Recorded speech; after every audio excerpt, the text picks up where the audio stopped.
Good morning friends, so welcome to the prelims booster session. आज का पहला topic है draft digital protection bill. Governance के लिए टॉपिक इंपॉर्टेंट है और ये बहुत टाइम से न्यूज़ में चल रहा है। अब दोबारा से इसका ड्राफ्ट लेकर आई है गवर्नमेंट और hopefully this time at least this bill would be presented in parliament और इसको पास कर लिया जाए। ठीक है, तो मिनिस्ट्री ऑफ इलेक्ट्रॉनिक्स और आईटी जो है दोबारा से ड्राफ्ट डेटा प्रोटेक्शन बिल को रिवैम्प करके लेके आई है। हम कई सालों से इसको पिछले 2-3 साल से कवर कर रहे हैं।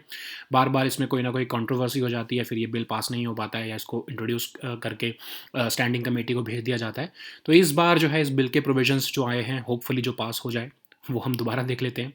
तो इस digital data protection personal data protection bill के प्रोविजंस ये कह रहे हैं कि पर्पस लिमिटेशंस डाली जाएंगी कि कौन सी कंपनीज़ या फिर कौन से इंटरमीडिएट्स जो हैं वो किस तरह से डेटा कलेक्ट करेंगे, कौन क्या ग्राउंड्स होंगे उनके डेटा कलेक्ट करने के और उसको प्रोसेस करने के पर्सनल डेटा को।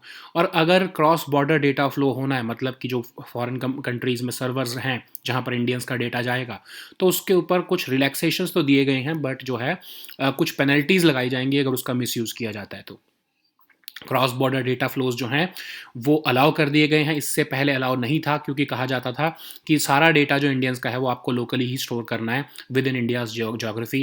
उसके ऊपर कुछ स्टार्टअप्स या फिर इवन जो बड़ी कंपनीज भी थी वो भी जो है वो कह रही थी कि हमारी कॉस्ट बहुत बढ़ जाएंगी अगर इंडिया में हम सर्वर्स लगाएंगे। तो उसको जो है रिलैक्स कर दिया गया है। लेकिन फिर भी सेंट्रल गवर्नमेंट बताएगी कि सिर्फ कौन सी कंट्रीज़ या कौन से रीजन्स में जो है इंडियंस का डेटा ट्रांसफ़र किया जा सकता है। बहुत सिग्निफिकेंट पेनल्टीज़ अनाउंस की गई हैं बिजनेसेस के ऊपर जो कि इंडिया के जो है लोगों का डेटा ब्रीच करते हैं या फिर लोगों को बताने से चूक जाते हैं, नोटिफाई करने से चूक जाते हैं। और अगर उन्होंने रीजनल सिक्योरिटी सेफगार्ड्स नहीं लिए हुए हैं लोगों का डेटा प्रोटेक्ट करने के लिए तो उनको 250 करोड़ तक के जो है वो फाइन लग सकता है। और अगर उन्होंने यूजर्स को नोटिफाई नहीं किया है इन केस अगर डेटा ब्रीच हो जाता है तो उनके ऊपर 200 करोड़ तक का फाइन लग सकता है। जो डेटा लोकलाइजेशन जो कि कॉन्ट्रोवर्शियल था पिछले डेटा प्रोटेक्शन बिल्स में, उसको रिलैक्स कर दिया गया है और बताया है कि सिर्फ कुछ जोग्राफीज़ में ही जो है डेटा अब जो है इंडियंस का जाके रखा जा सकेगा। अब कुछ एग्जाम्पशंस भी दी गई हैं, सबके ऊपर एप्लीकेबल नहीं होगा। जब जैसे नेशनल सिक्योरिटी रिलेटेड एग्जाम्पशंस दी गई हैं कि अगर गवर्नमेंट चाहे, उनको लगता है कि नेशनल सिक्योरिटी के लिए इंपॉर्टेंट है, तो वो पर्सनल डेटा जो है उसको ब्रीच करके उस डेटा को कलेक्ट कर सकती है। फिर कुछ और भी एग्जाम्पशंस हैं। सेंट्रल गवर्नमेंट के पास पावर होगी कि वो एग्जाम्पशंस और भी एक्सपैंड कर सके अगर वो सोवरेनिटी और इंटेग्रिटी ऑफ इंडिया के फेवर में है तो।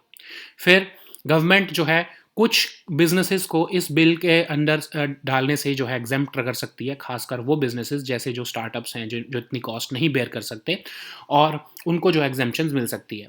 एक डेटा प्रोटेक्शन बोर्ड भी बनाया जाएगा जो ये देखेगा कि कितनी पेनल्टी लगानी है अगर कोई नॉन कंप्लायंस होती है किसी भी पर्सन या फिर किसी भी ऑर्गेनाइजेशन द्वारा इस बिल से रिलेटेड।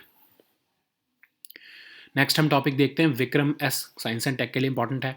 तो अभी आपको पता है 19 नवंबर को जो है आपका विक्रम एस वो इंडिया की पहली प्राइवेटली डेवलप्ड लॉन्च व्हीकल जो है वो लॉन्च कर दिया गया है। आई एम सॉरी 18 नवंबर को। और प्रारंभ जो है इस मिशन का नाम है। ठीक है, तो इंडिया का पहला प्राइवेट सेक्टर पुश है ये जो आपके स्पेस लॉन्च का। और इंडिया में लो कॉस्ट सैटेलाइट्स और लॉन्च व्हीकल्स जो है उसको भेजने का बहुत ही low cost of course option है। लेकिन फिर भी इंडिया जो है सिर्फ 2 से 3% ऑफ ग्लोबल स्पेस इकोनॉमी को ही कैप्चर कर पाया है, जबकि ये स्पेस इकोनॉमी लगभग $450 बिलियन के डॉलर के आसपास की है।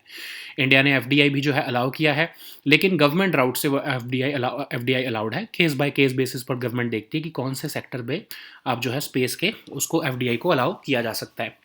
तो अब हम देखते हैं मिशन प्रारंभ और विक्रम एस के बारे में। तो इसरो ने विक्रम एस जो है उसको लॉन्च किया जो कि इंडिया का पहला प्राइवेटली मैन्युफैक्चर्ड लॉन्च व्हीकल है और इसको Hyderabad based Skyroot Aerospace नामक कंपनी ने बनाया है।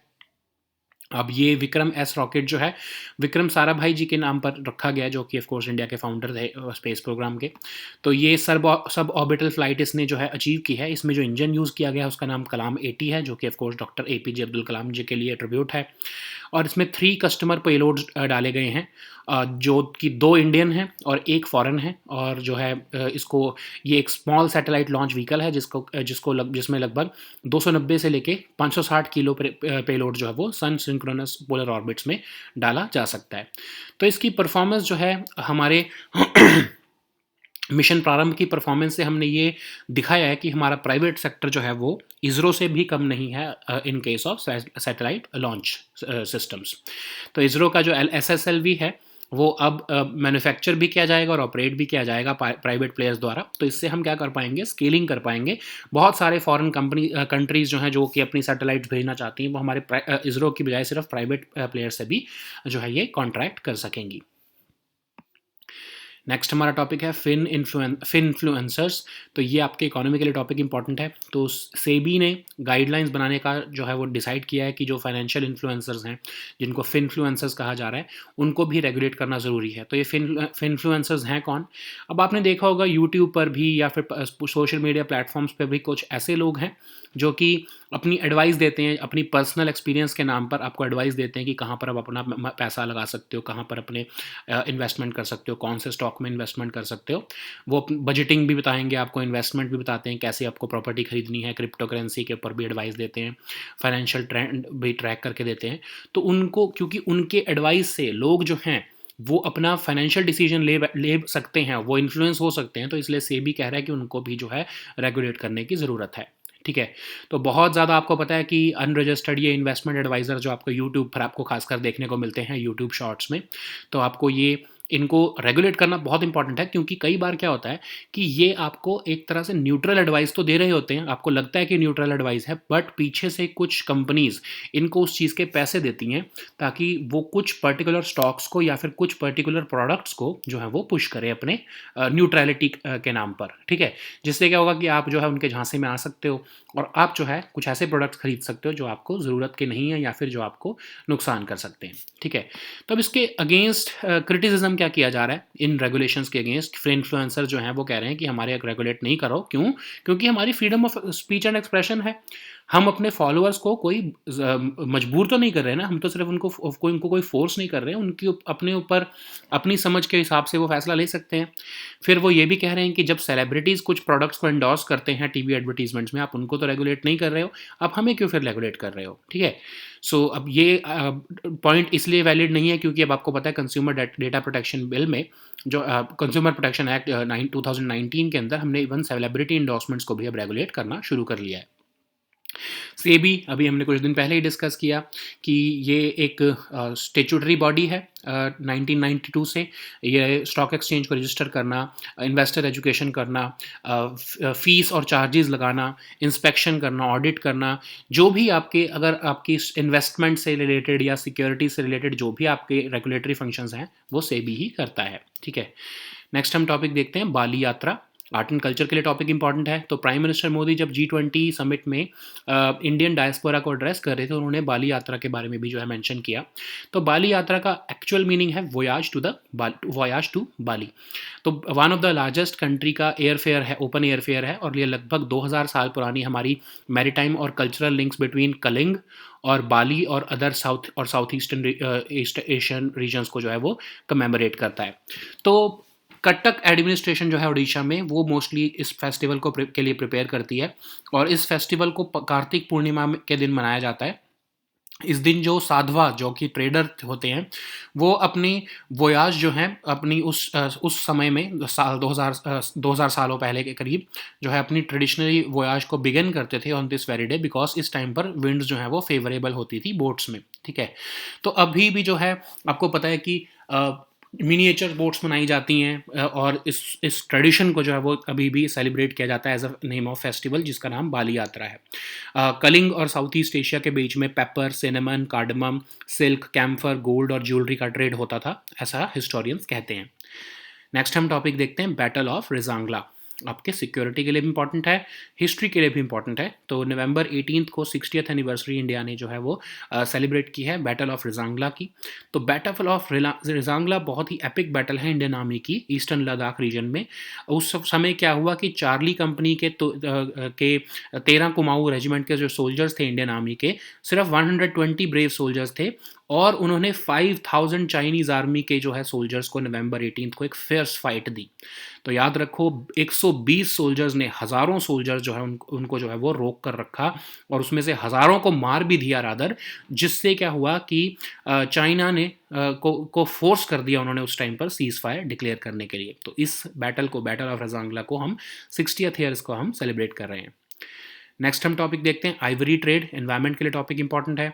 तो ऐसा पहली बार हुआ है कि जब से इंडिया ने साइट्स को ज्वाइन किया है, इंडिया ने एक ऐसे प्रपोजल के अगेंस्ट वोटिंग नहीं की जो कि आइवरी ट्रेड को ओपन करना चाहता है। तो अब आपको पता है कि नमीबिया, बोत्सवाना, साउथ अफ्रीका और जिम्बाब्वे ने एक प्रपोजल रखा जिसमें कहा कि आइवरी ट्रेड को के ऊपर जो बैन लगा है उसको हटाकर कंट्रोल ट्रेड हमको अलाउ कर देना चाहिए। लेकिन इस प्रपोजल के अगेंस्ट जो है वोटिंग हुई और इस प्रपोजल को डिफीट कर दिया गया। लेकिन उस प्रपोजल में जो अगेंस्ट की वोटिंग थी उसमें इंडिया ने वोट नहीं किया, इंडिया ने एब्सटेंशन रखा। क्यों? क्योंकि नामीबिया ने जब हमारे को चीता दिए थे इस समर में, चीता ट्रांसलोकेशन प्रोजेक्ट के लिए, तो उन्होंने हमको ये एक फेवर मांगा था कि आप इसमें वोट हमारे अगेंस्ट मत करना जब हम ये प्रपोजल साइट्स में रखेंगे।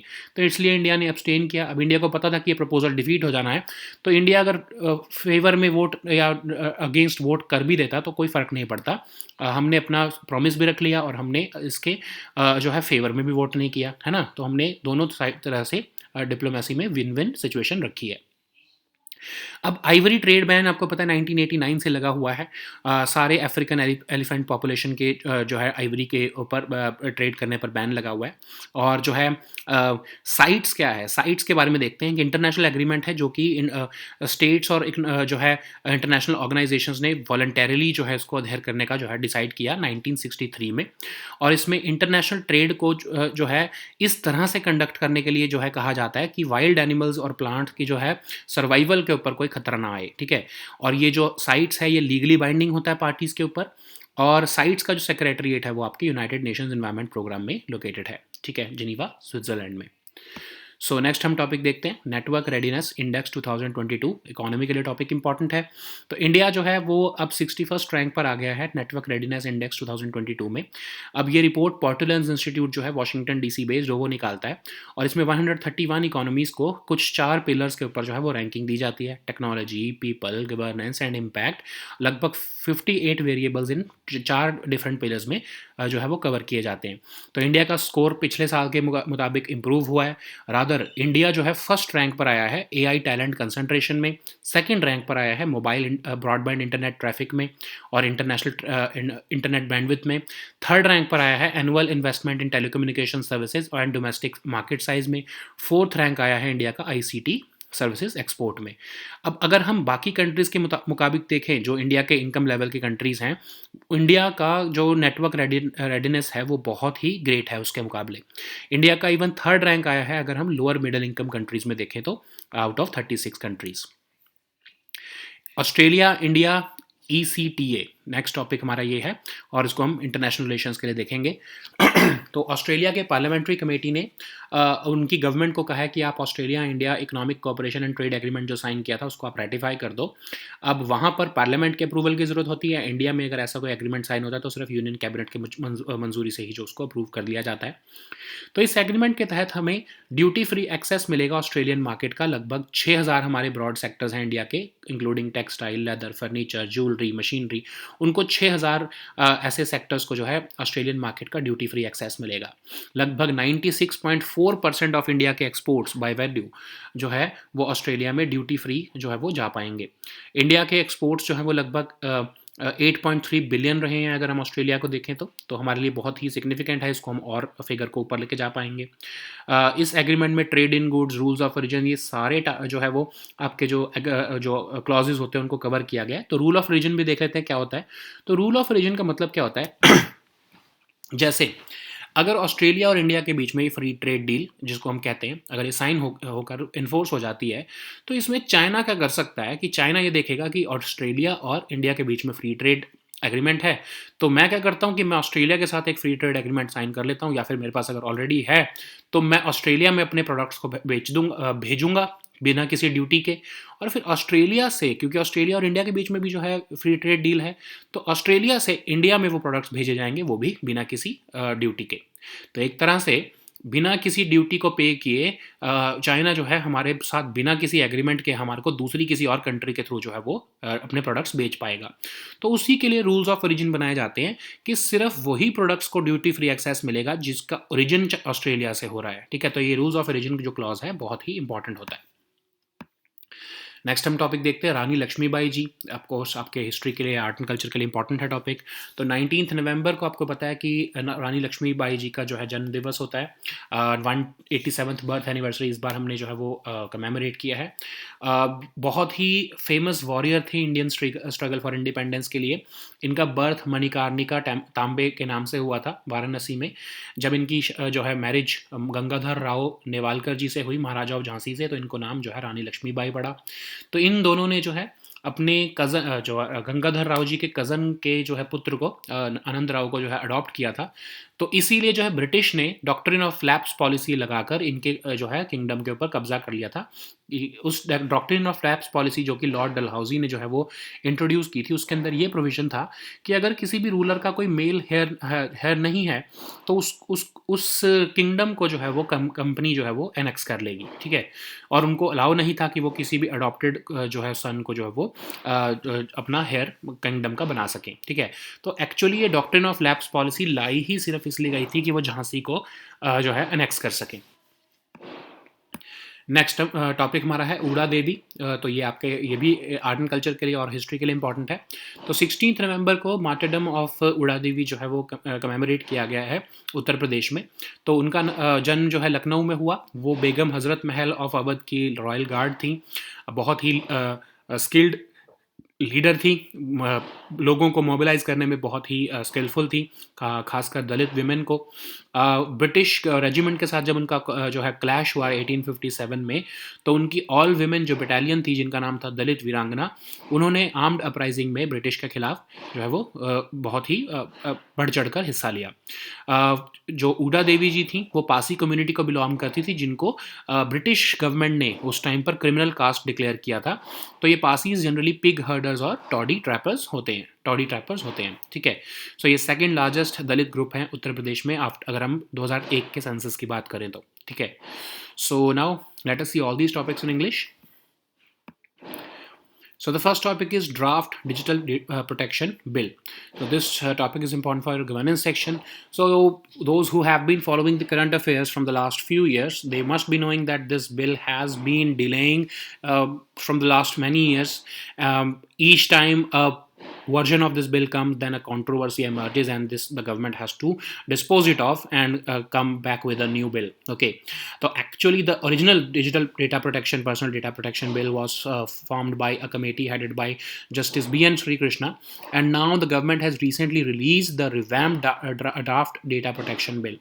So this bill has certain provisions like how you can collect the data, how what will be the grounds of collecting that data. So basically these have been termed as purpose limitations.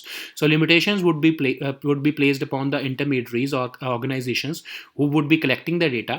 They have to they have to comply with certain clauses whereby they will have to comply with the grounds for collecting that data and how they can process that personal data. Also, the bill has relaxed certain provisions related to cross-border data flows.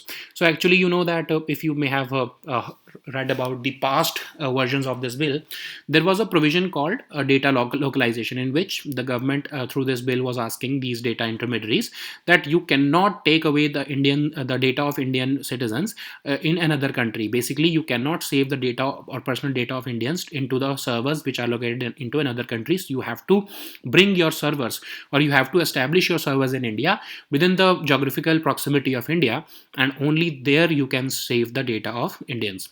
But now the government has relaxed these provisions because it was imposing significant costs to these companies. So that's why they were protesting against this provision, and penalties have been introduced in case there has been non-compliance. The penalties are as high as 250 crore rupees in case the entities fail to take reasonable security safeguards, or if they fail to notify the users in case of a data breach. The fine could also go as high as 200 crore rupees. But this is not an umbrella bill. It is not applicable on everyone. There are certain exemptions which the government has provided. For example, national security related exemptions would be there, so that in case the government asks for the personal data of certain citizens in case of national security breach, then these companies would have to comply. Also, the central government is empowered to notify such more exemptions in the interest of sovereignty and integrity of India. Uh, Government can also exempt certain businesses from adhering to the provisions of this bill, because the startups of the country, they are complaining that they have a little uh, money, or little resources to comply with these stringent provisions of this bill.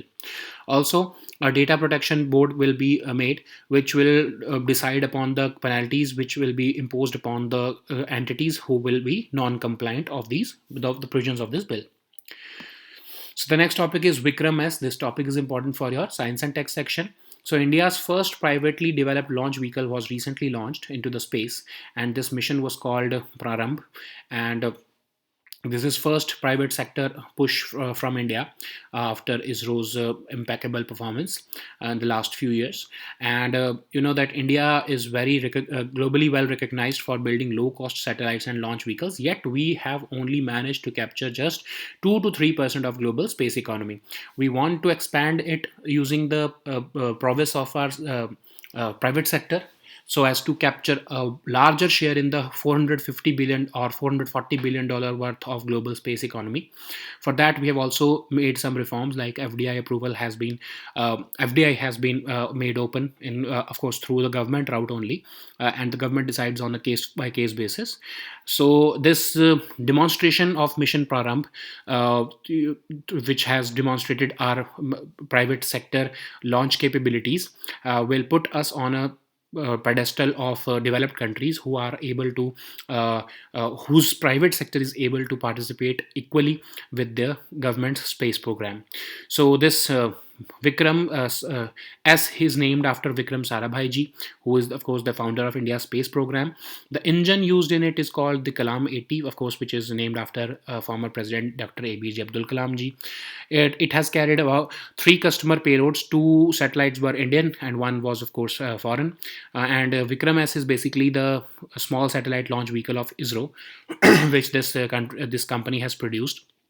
And the demonstration has tested and validated the technologies of Vikram series of space launch vehicles, and this would be put into greater use in the upcoming years. So the next topic is finfluencers. This topic is important for our economy section. So Securities and Exchange Board of India is are working on guidelines for financial influencers. They are popularly known as finfluencers. So these are basically those public social media platform. These are those people who are having public social media platforms, and they offer you advice and share their personal experience about money and investment in stocks. So you may have seen these videos on your YouTube Shorts or YouTube, or even on your social media platforms, that people are advising you how you should be investing money, how you can save money, where you should be investing at this moment, which cryptocurrency is more attracted at this moment, and whatnot. Okay, so why there is a need to regulate these influencers or finfluencers per se?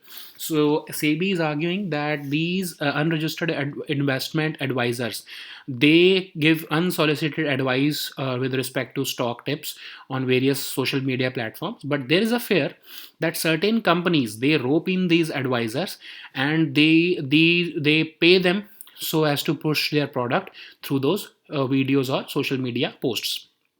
So you may be observing that it may appear that the person is being very neutral, but actually the products that they are pushing to you, there is a chance that a certain company has paid for that particular product. Okay, so what is the criticism against such regulations? So these finfluencers are saying that it is our freedom of expression, and we are not forcing any of our followers to buy the products that we are recommending. Also, because the celebrities also in the TV advertisements endorse certain products without having any expertise, then why we are only being targeted? Okay, so what is SEBI? SEBI, of course, is a statutory body which is the regulator of India's stock exchange and stock and investment related uh, uh, uh, transactions. So it also registers stock exchanges, merchant banks, mutual funds, underwriters, etc. It levies the fees and charges. It also promotes investor education, and basically it conducts all the regulation related functions with respect to stock exchanges and other intermediaries. So the next topic is Bali Yatra. This topic is important for our art and culture section. So you know that Prime Minister Modi at the G20 summit in Indonesia addressed Indian diaspora, and during that address he mentioned about annual Bali Yatra, which is conducted on the banks of Mahanadi in Cuttack.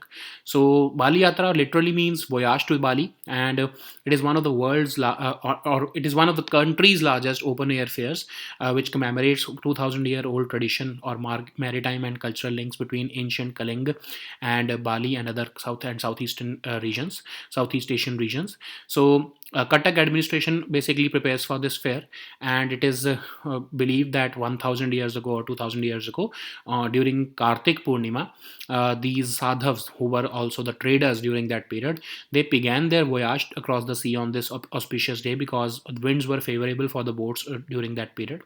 And trade between Kalinga and Southeast Asia was at its peak during that period, and it included pepper, cinnamon, cardamom, silk, camphor, gold, and jewelry. Even now, when we commemorate this particular festival, we make miniature boats on this very day and try to worship the boats during this Kartik Purnima period. So the next topic is Battle of Rizangla. This topic is important for our security section. So November 18th is the 60th anniversary of Battle of Rizangla, which was an epic battle between Indian Army and Chinese PLA in eastern Ladakh region. Almost 120 brave soldiers of Charlie Company of 13 Kumaon regiment were there in eastern Ladakh, and a fierce fight broke between them and 5,000 Chinese army personnel. But these 120 brave soldiers, led by Major Shaitan Singh, delivered a heavy blow to Chinese People's Liberation Army. 114 soldiers died fighting, and still they forced China to declare ceasefire. So the next topic is ivory trade. This topic is important for our environment section. So for the first time since India joined CITES in 1976, India did not vote against a proposal which sought reopening the ivory trade. So you know that ivory trade has been banned in by CITES since at least 1989.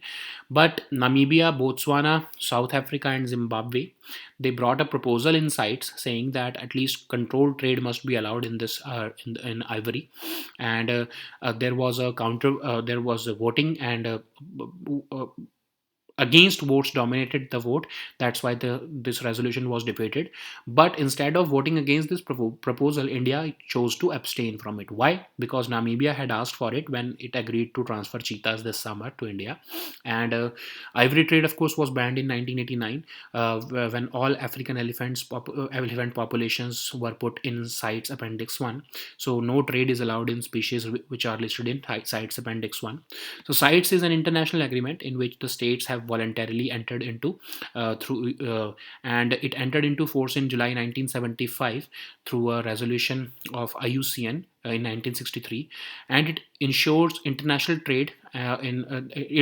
that international trade does not threaten the survival of wild animal and species and plants. So this CITES is legally binding on the parties who are members of CITES. So CITES is of course administered by United Nations Environment Program. Its secretariat is of course situated in Geneva, that is in Switzerland. So the next topic is Network Readiness Index 2022. So this topic is important for our economy section. So India has climbed up 6 slots and it has now ranked 61st in Network Readiness Index of 2022. It is prepared by Portland's Institute based in Washington DC. It ranks 131 economies based on their performance in different pillars, including technology, people, governance, and impact. And almost 58 variables are covered under these four pillars. So India has improved its score if we compare it with last year. It has secured first rank in AI talent concentration, second rank in mobile broadband internet and international internet bandwidth, third rank in annual investment in telecommunication services and domestic market size, and fourth rank in ICT services export. If we compare India with the similar income level of countries, then India has shown greater network readiness than the peer countries. It has ranked third out of 36 in the group of lower middle income countries.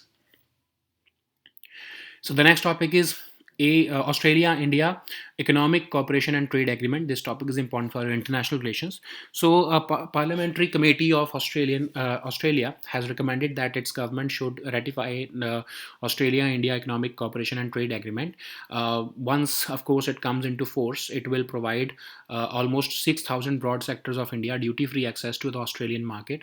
Almost 96.4% of exports in value will be duty free, will gain duty free access to Australian market. And it also covers several aspects like trade in goods, rules of origin provision, trade in services, etc. So what is rules of origin? Why it has been mentioned particularly? So like I was giving the example earlier, that in the benefit of so that benefit of Australia-India Free Trade Agreement does not cannot be taken by China, with which we are deliberately not having a free trade deal. To prevent that misuse of China vis-a-vis Australian market for pushing their products in India, we have brought this rules of origin clause, in which only the products which have originated from Australia will be given duty-free access to Indian market. Okay, so the next topic is Rani Lakshmi Bai. This topic is important for our art and culture section. So PM Modi has recently paid tributes to Rani Lakshmi Bai on the 187th birth anniversary of Jhansi Ki Rani on 19th of November.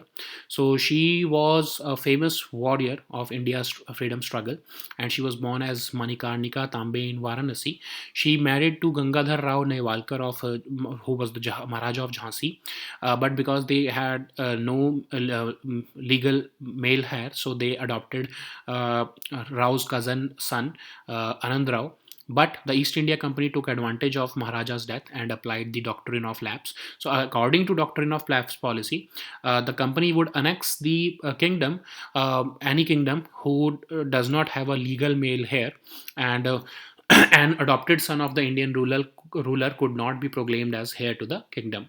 So this plan was actually to annex Jhansi, for which the Lord Dalhousie brought this arbitrary policy of doctrine of lapse. So the next topic is Ura Devi. So this topic is also important for your art and culture and history section.